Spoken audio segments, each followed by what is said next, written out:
Hello, this is Josh Bryant here with Elite FTS and JoshStrength.com. I get asked a lot about my deadlifting mentality, psychology, the programming I do.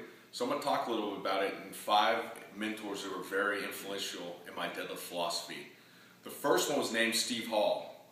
Steve Hall was a powerlifter. He took me under he was my dad's best friend. He took me under his wing when I was 14 years old. I remember the first conversation we had at the gym. He said, look around this place. You see the same people using the same reps, same sets, same weights over and over on the same exercises. He said they look the same. They lift the same for the last 10, 15 years. He said, I just remember he looked at me and said, whatever you do, put more weight on the bar. Then he talked a little more. He said, I don't care if you decrease your rest interval, you add a rep, add a set, put more weight on the bar. He just beat into my head that you have to continually increase intensity if you want to make progress. You can't just keep doing the same weights over and over and expect to make progress. You know, a lot of people sort of talk nowadays about kind of how like progressive overload is dead, and it's really not, because even if you use sort of like if you use a conjugate method, for instance, say, you know, you do a block pull this week, a deficit pull this week, whatever you're doing, when you come back to that same exercise, your goal is to beat your own PR. So it's sort of, it's not just a straight linear progressive overload, but the bottom line is when you get back to it, you're trying to progressively overload what you did before. And Steve Hall, he used to yell at me before I deadlift. He'd say, commit to the pull.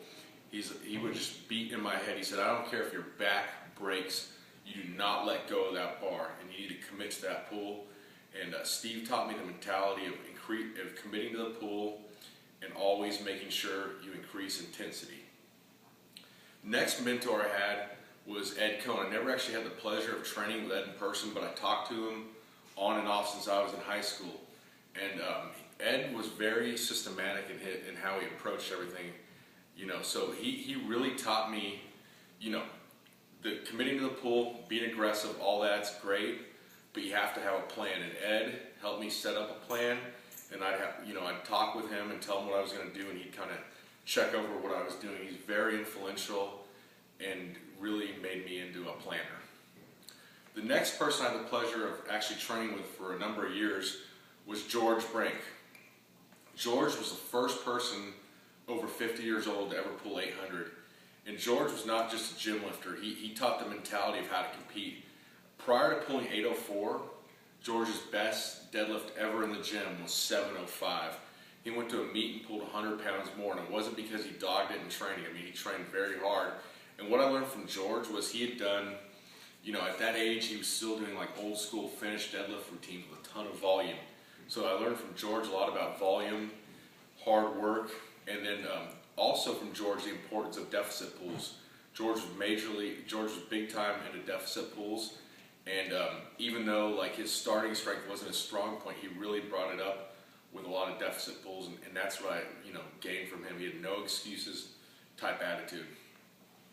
Next person I trained was Gary Frank. I moved to Louisiana to train with Gary Frank, and there was one constant thing I got from Gary Frank. It wasn't so much certain set, certain rep, any type of particular training variable, but there's one thing I learned from him was speed. Every time I'd walk up to the bar, he would yell speed, and he would always reiterate to me that I'm not built to deadlift, and I'm never going to be a great deadlifter unless I focus on speed.